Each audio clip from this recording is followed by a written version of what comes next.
आज से 9 दशक पहले राष्ट्रीय चेतना को जगाने वाले दांडी यात्रा की शुरुआत हुई थी। आज इस मौके पर खास कार्यक्रम में प्रधानमंत्री मोदी हिस्सा लेने के लिए पहुंचे हैं। सीधी तस्वीरें वहां से।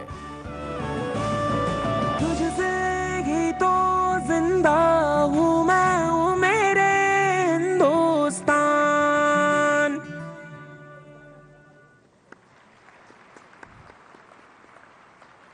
That was Dandi Yatra Gi. Cultural heritage is an expression of the ways of living developed by a community and passed on from generation to generation, including customs, practices, places, objects, artistic expressions, and values. Since ages, तो आज से आजादी के अमृत महोत्सव की शुरुआत हो रही है और इस मौके पर प्रधानमंत्री मोदी को आप देख रहे हैं। इस कार्यक्रम में मौजूद हैं देश के 2 जाने माने पत्रकार मेरे साथ इस पैनल में मौजूद हैं। आलोक मेहता जी हैं, दिव्यांग हैं, दोनों से हम बातचीत भी करेंगे और आखिर इसके क्या निहितार्थ हैं उसे भी समझने का प्रयास करेंगे और क्या इसके पीछे कोई राजनीतिक संदेश भी है इसे भी हम समझेंगे। ये जो आप कार्यक्रम देख रहे हैं सांस्कृतिक कार्यक्रम, इसकी शुरुआत हो चुकी है। प्रधानमंत्री मोदी इस दांडी यात्रा को, सांकेतिक यात्रा को हरी झंडी एक तरीके से दिखाने वाले हैं। कुछ ही देर में इसकी शुरुआत होने वाली है। एक ऐसा आंदोलन था जब हम गुलाम थे अंग्रेजों के जमाने में, उस दौर में जिसने राष्ट्रीय चेतना को जगाने का काम किया था। मेरे सहयोगी विकास भदौरिया यही मौके पर मौजूद है। विकास, ये पूरा क्या कार्यक्रम रहने वाला है, मैं चाहूंगा जरा बताएं दर्शकों को। हिंदी में अनुवाद की कुछ पंक्तियां इस तरह से हैं कि वतन हमारा एक ये देखिए, अब से तकरीबन आधे घंटे पहले इस कार्यक्रम की शुरुआत हुई है। प्रधानमंत्री नरेंद्र मोदी सबसे पहले साबरमती आश्रम गए, जहां साबरमती आश्रम जहां से सविनय अवज्ञा आंदोलन की नमक सत्याग्रह की शुरुआत भी की थी महात्मा गांधी ने।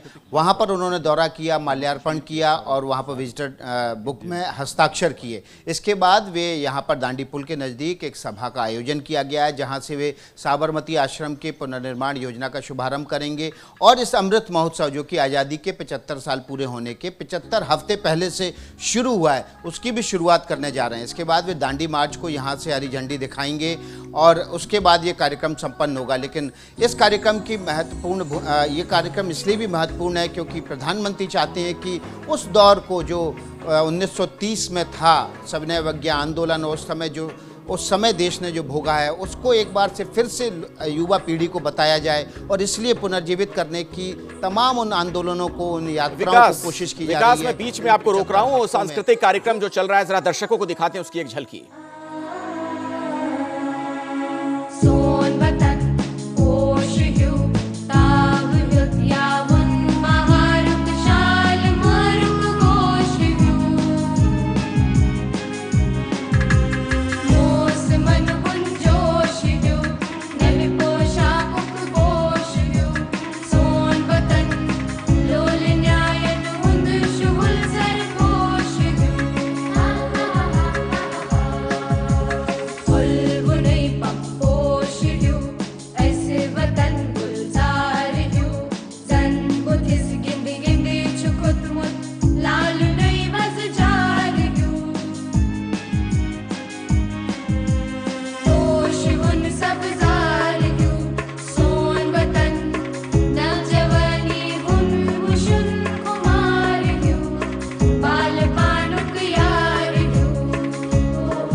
हाँ, सोन वतन, हमारी मातृभूमि। तो सांस्कृतिक कार्यक्रम जो शुरू हो चुका है, आलोक जी, कार्यक्रम तो चलते रहेंगे, लेकिन मैं चाहूंगा दर्शकों तक आपकी एक बात भी पहुंचनी चाहिए। महापुरुषों ने जो संदेश दिए, खासतौर पर महात्मा गांधी के संदर्भ में मेरा सवाल है आपसे, आज की तारीख में आपको क्या लगता है कितने प्रासंगिक हैं गांधी जी, और उनकी कही बातों को किस कदर समाज में उतारा जाए? देखिए, गांधी जी तो हमेशा प्रासंगिक हैं, रहेंगे, भविष्य में भी रहेंगे। आज तो थोड़ी दुनिया की जो हालत है उसमें तो और ज़्यादा आवश्यकता है। ये ठीक है कि उनके कुछ मुद्दे कि भाई इसी तरह से आंदोलन होना चाहिए, तो गांधी का नाम लेकर आंदोलन करें और उसमें यदि हिंसक आंदोलन हो जाए तो गलत होगा। तो गांधी के नाम का दुरुपयोग न हो, पहला संकल्प तो यही किया जाए। जो पार्टी या जो नेता भी या जो समाज में हम जो भी कहते हैं कि उनके समय के साथ उन्होंने भी कई परिवर्तन किए, अपने में भी सुधार किए, पार्टी में भी सुधार किए, मतभिन्नता भी दिखाई और कुछ चीज़ों को लक्ष्य बनाया। जैसे आज हम दांडी की चर्चा कर रहे हैं, अभी हम इससे पहले भी चर्चा कर रहे थे कि जब उन्होंने दांडी यात्रा की तो उन्होंने सभी ने अवज्ञा आंदोलन को रुकवा दिया। उन्होंने कहा नहीं, इस समय नहीं होगा।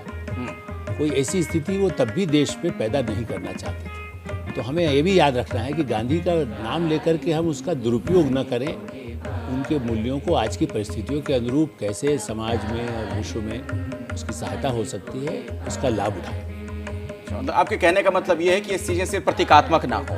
हाँ बिल्कुल, भले हम पहने कुछ, जैसे कहते हैं ना, वो तो वैसे तो बड़ा हर बार कहते हैं मुंह में राम बगल में छुरी। उस तरह गांधी का नाम लेकर के आप यदि कोई हिंसक कार्यक्रम कर रहे हो, हिंसा कर रहे हो, हिंसक आंदोलन कर रहे हो, या कोई ऐसी सत्ता में रह करके भी जो उस तरह की स्थितियां पैदा होती है, या बिना सत्ता के भी जी, तो वो जो उनके आदर्श है, उनका नाम ले, तो उनमें से कुछ चीज़ें ग्रामोद्योग है।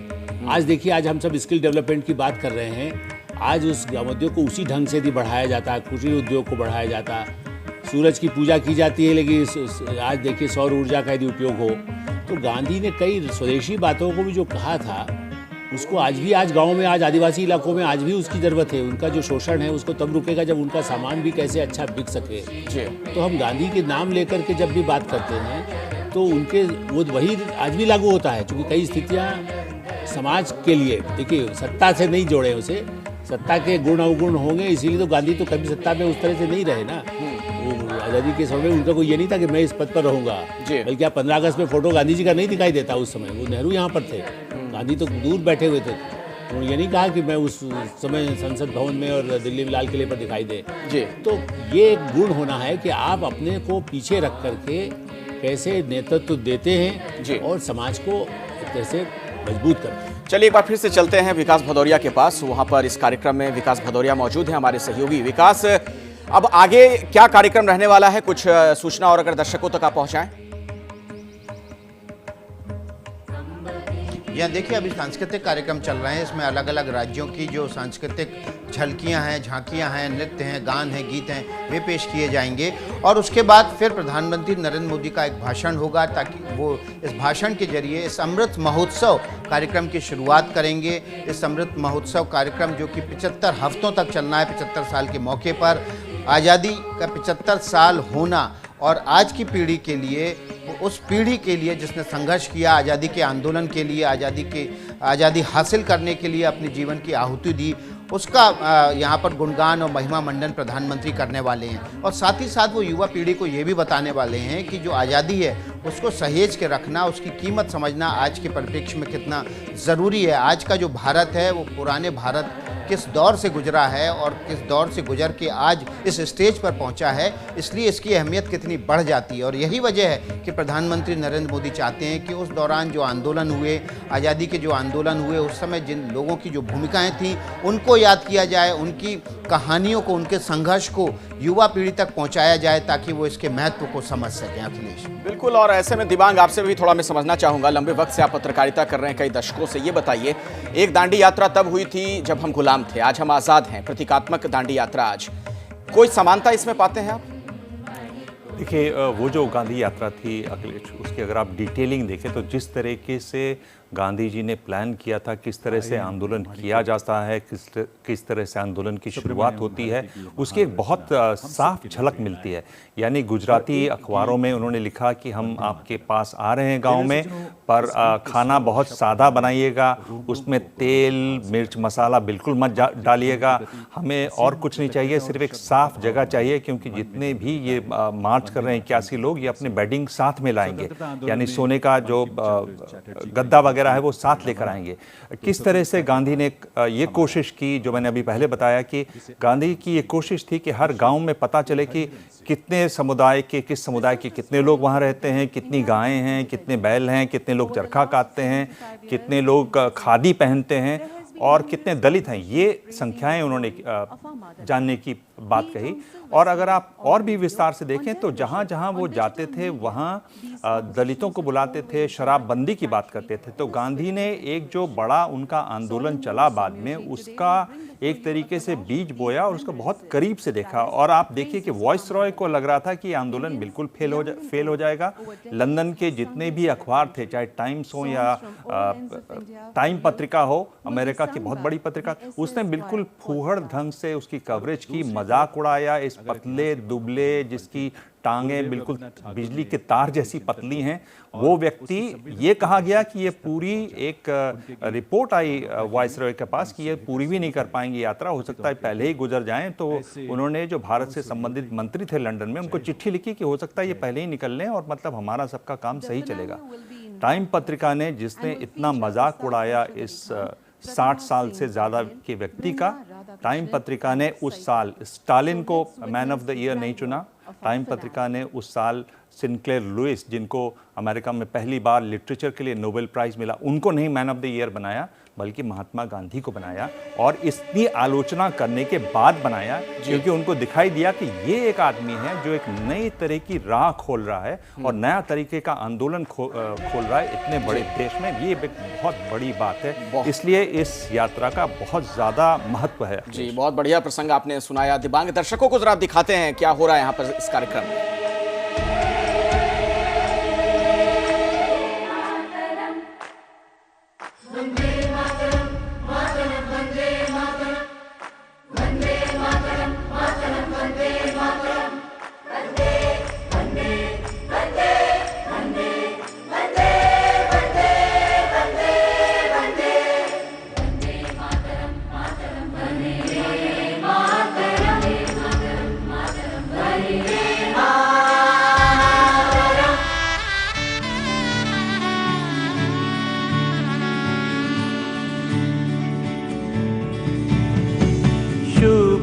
ज्योत्स्ना पुलकितयामिनी कुल्लकुसुमित ध्रुमदलशोभिनी शुभ्र ज्योत्स्ना पुलकितयामिनी यामिनी पुलकितयामिनी शुभ्र ज्योत्स्ना पुलकितयामिनी कुसुमित ध्रुमदल शोभिनी सुहासिनी सुमधुर भाषिणी सुखदा वरदा सुखदा वरदा मातरम वंदे मातरम वंदे मातरम वंदे मातरम।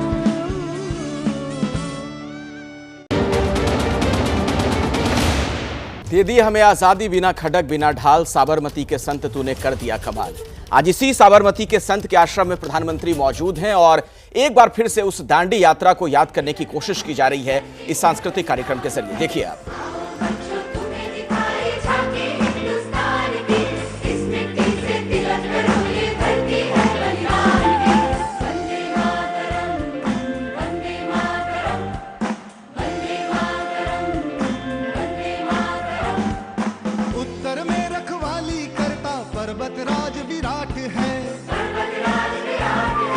दक्षिण में चरणों को धोता सागर का सम्राट है। और जमुना जी के तट को देखो, गंगा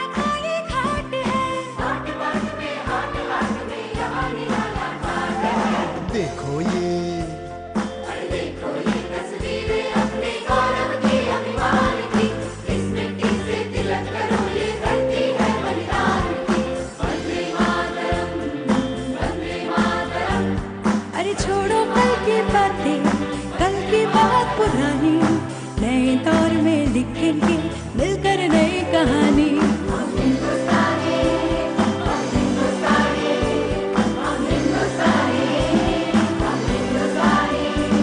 ये देश है वीर जवानों का, ये देश है वीर जवानों का, अलबेलों का, मस्तानों का, इस देश का यारो, इस देश का यारो क्या कहना। सिंध नदी इनमीसै निलविनीले சேரன நாட்டிளம் பெண்களுடனே சுந்தர தெலுங்கினில் பாட்டு செய்து தோணிகளோட்டி விளையாடி வருவோம். சிந்து நதியின் இசை நிலவினிலே சேரன நாட்டிளம் பெண்களுடனே சுந்தர தெலுங்கினில் பாட்டு செய்து தோணிகளோட்டி விளையாடி வருவோம். சிந்து நதியின் இசை நிலவினிலே. मेरे साथ स्टूडियो में दो खास मेहमान मौजूद हैं। वरिष्ठ पत्रकार आलोक मेहता जी हैं, दिव्यांग भी हैं, इनसे भी हम बातचीत करेंगे। लेकिन पहले जरा आपको हम लिए चलते हैं साबरमती आश्रम, जहां पर दांडी यात्रा को एक बार फिर से जीवित करने का प्रयास, पुनर्जीवित करने का प्रयास और लोगों तक एक संदेश देने की कोशिश है। प्रधानमंत्री मोदी इस कार्यक्रम में मौजूद हैं और ये देखिए सांस्कृतिक कार्यक्रम की एक झलक आपके सामने।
नवा सूर्योदय जय जय जय हो, जय हो, जय हो, जय हो,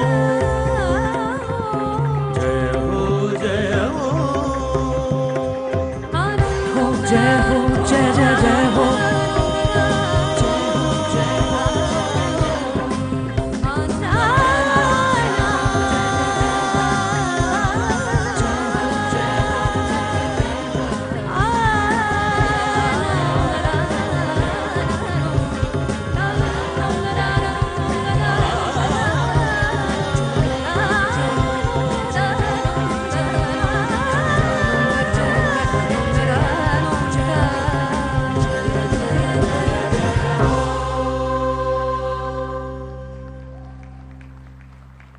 That was the grand finale which depicted India's unity in diversity. तो सांस्कृतिक कार्यक्रम की झलकियां लगातार आप देख रहे हैं। मेरे सहयोगी विकास भदौरिया इसी कार्यक्रम में वहां मौजूद हैं, उनके पास में पहले जरा आपको लिए चलता हूं। और विकास, जो ये हम कार्यक्रम देख रहे हैं कब तक चलने वाला है? और आप जो कह रहे थे कि प्रधानमंत्री मोदी इस दांडी यात्रा को, सांकेतिक यात्रा को हरी झंडी दिखाएंगे, ये कब तक होगा? कोने कोने तक इसकी पहुंच होगी, यही हम सबका प्रयास।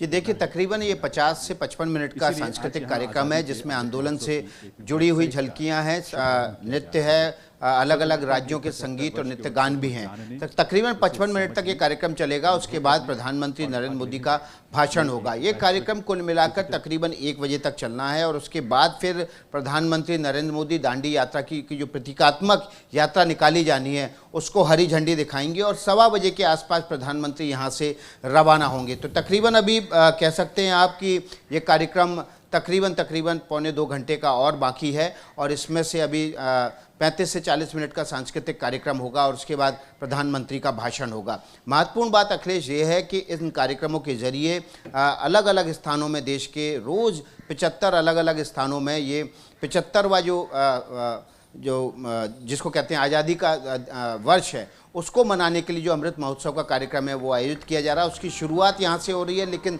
दांडी यात्रा की शुरुआत आज ही से हुई थी, इसलिए उसी को पुनर्जीवित करने की आज यहाँ से कोशिश हो रही है। इस कार्यक्रम के जरिए 390 किलोमीटर की यात्रा है वो निकाली जाएगी गुजरात के नवसारी के दांडी तक, और इसमें 9, 8, 7, 6, 5, 4, 3, 2, 1, 0.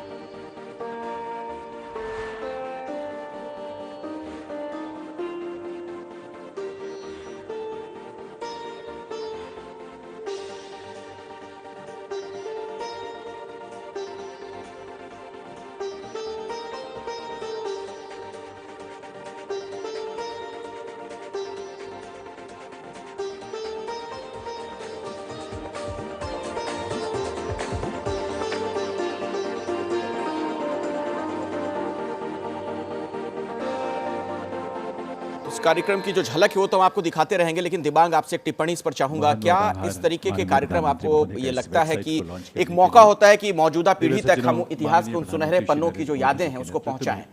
जी हाँ, बिल्कुल ये मौका है और इसका ज़रूर फ़ायदा भी उठाना चाहिए। और मुझको सिर्फ ये लगता है कि ऐसा मौका अगर है तो उसमें जितना भी ऑथेंटिक हो सके, जितना भी सही जो असली प्रारूप है उसको दिखाने की कोशिश करनी चाहिए। भारत बहुत बड़ा देश है और अगर एक छोटी सी बात करूं, संगीत अगर आप देखें तो हमारा इतना समृद्ध संगीत है, क्लासिकल संगीत, शास्त्रीय संगीत जो है, यानी अलग अलग ऋतुओं के लिए और ऋतुओं में भी दिन और रात के लिए, दिन के अलग अलग पहरों के लिए हमारे साथ अलग अलग तरीके के राग हैं जो गाए बजाए जाते हैं और मेरे ख्याल से उनकी भी चर्चा यहाँ पर होनी चाहिए। हम देख रहे हैं कि ज़्यादातर वाद्यों में आप सुन रहे थे गिटार बज रहा था, सिंथेसाइज़र बज रहा था, वो भी होना चाहिए। युवा हैं भारत में जो उसको बहुत पसंद करते हैं, युवाओं के लिए वो भी होना चाहिए। लेकिन भारत में ध्यान रहे शिव जी ने यहीं डमरू बजाया था अखिलेश, और इन सब चीज़ों की भी बात होनी चाहिए, एक मौका होना चाहिए। और उस चीज़ की वहाँ जो कुछ हुआ, उस तरह की जिस तरह की ये यात्रा निकली, जिस तरह से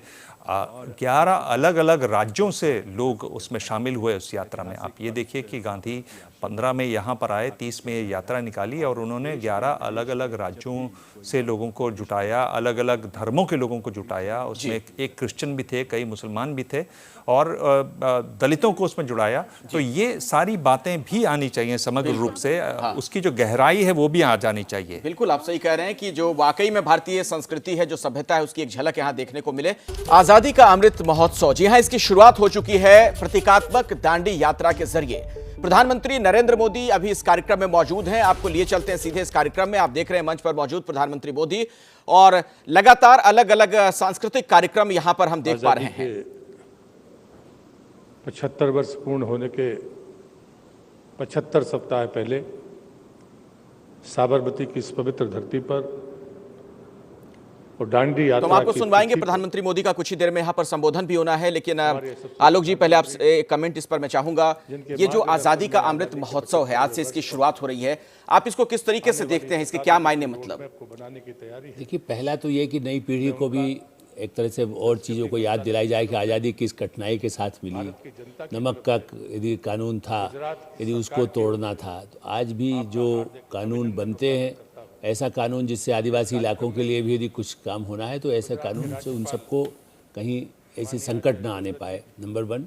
दूसरा ये है कि जो मुझे लगता है कि आज़ादी, जो आर्थिक आज़ादी की लड़ाई अभी जारी है, इसके साथ एक ही संदेश जरूर होना चाहिए, क्योंकि यही लक्ष्य भी था कि हम जो अपना बनाते हैं, हम अपना करते हैं, जो शायद प्रधानमंत्री नरेंद्र मोदी ने भी शायद क्या मतलब बाकायदा घोषित कर रखा है, आत्मनिर्भर होना।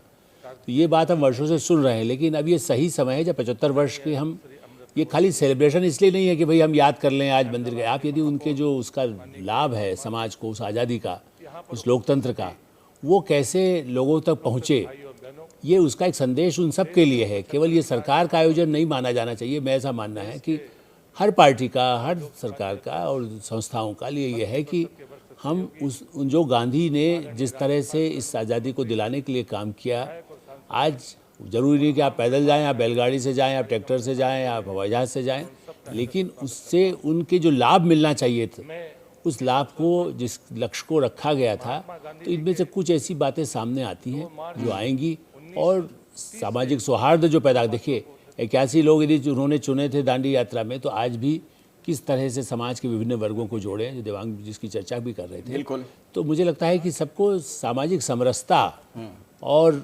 लोकतंत्र, आज़ादी को अक्षुण्ण रखने की जो संकल्प होना चाहिए, वो हमारी एक पूरी नई पीढ़ी आगे जिसने कभी देखा नहीं ना, हमने भी नहीं देखा था वो तो, लेकिन उसके बाद दूसरे संघर्ष देखे, आज दूसरी चुनौतियां हैं। बिल्कुल। तो गांधी के आदर्शों को वर्तमान परिस्थितियों में कैसे अपनाया जाए, बिल्कुल, ये बिल्कुल, ये बहुत सही बात आप कह रहे हैं कि ये बड़ा जरूरी है इस चीज को कि हम अपने जीवन में कैसे उनके विचारों को उतारें, ना कि सिर्फ प्रतीकों तक उन्हें समेट कर हम रखते हैं। तो आजादी का ये अमृत महोत्सव शुरू हो चुका है, जिसकी तस्वीरें हम लगातार आपको दिखा रहे हैं। प्रधानमंत्री मोदी खुद इस कार्यक्रम में मौजूद हैं। एक बार फिर से आपको लिए चलते हैं किस तरीके से यहां पर सांस्कृतिक कार्यक्रम देखने को मिल रहे हैं, वो तो हम आपको तस्वीरें दिखाएंगे, लेकिन इन्हीं तस्वीरों के साथ दिबांग एक कमेंट इस पर आपसे मैं चाहूंगा। ये जो पूरा कार्यक्रम हो रहा है, कुछ इसके आप राजनीतिक मायने मतलब ही निकालते हैं?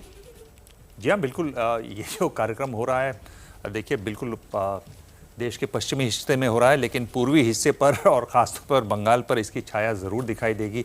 वंदे मातरम आपको सुनाई दे रहा है, यहाँ पर आपको राम की भी बात सुनाई दे रही है, गानों में भी सुनाई दे रही है, बातचीत में भी सुनाई देगी। और ये एक ऐसी चीज़ है जिसको आप नज़रअंदाज नहीं कर सकते और जो बहुत साफ दिख भी रहा है। अब इसका कितना फ़ायदा होता है नहीं होता है वो दूसरी बात है, लेकिन एक मैसेजिंग ज़रूर है। बिल्कुल। विकास भदौरिया वहीं पर मौजूद है, मेरे सहयोगी। विकास, प्रधानमंत्री मोदी का संबोधन कब होना है? ये देखिए, आपसे कुछ देर में प्रधानमंत्री नरेंद्र मोदी का संबोधन होना है। तकरीबन 12 बजे का वक्त है जब प्रधानमंत्री नरेंद्र मोदी अपना भाषण देंगे। तो ये सांस्कृतिक कार्यक्रम जैसे ही संपन्न हो जाएंगे, उसके बाद प्रधानमंत्री नरेंद्र मोदी का भाषण होगा और उसके बाद फिर वो दांडी यात्रा के 91 साल पूरे होने के मौके पर और आज़ादी के 75 साल पूरे होने के वर्ष में इस कार्यक्रम को हरी झंडी दिखाएंगे। इस कार्यक्रम के ज़रिए युवा पीढ़ी को प्रेरित करने की कोशिश है। जैसा कि अभी देवांग कह रहे थे कि इसका असर निश्चित रूप से जो है वो पूर्वी हिस्से पर पड़ेगा ही पड़ेगा। महात्मा गांधी ने पश्चिम बंगाल में भी अच्छा खासा वक्त बिताया और उस वक्त बिताया जब देश विभाजन के कगार पर था और ज़बरदस्त सांप्रदायिक हिंसा पूरे बंगाल में हो रही थी। और उस वक्त महात्मा गांधी ने वहाँ अनशन किया था, उस हैदरी हाउस में जहाँ महात्मा गांधी ठहरे थे। अब उसको म्यूजियम बना दिया गया है, संग्रहालय बना दिया गया है। लेकिन आज भी महात्मा गांधी, पश्चिम बंगाल, नील आंदोलन, बहुत सारी चीज़ें हैं जो महात्मा गांधी से पश्चिम बंगाल और बिहार को जोड़ती हैं। तो निश्चित रूप से ये भले ही ये कार्यक्रम पूर्वी हिस्से में चल रहा है जैसा कि देवांग बोल रहे हैं, लेकिन पश्चिमी हिस्से पर इसकी छाया ज़रूर देखी जाएगी।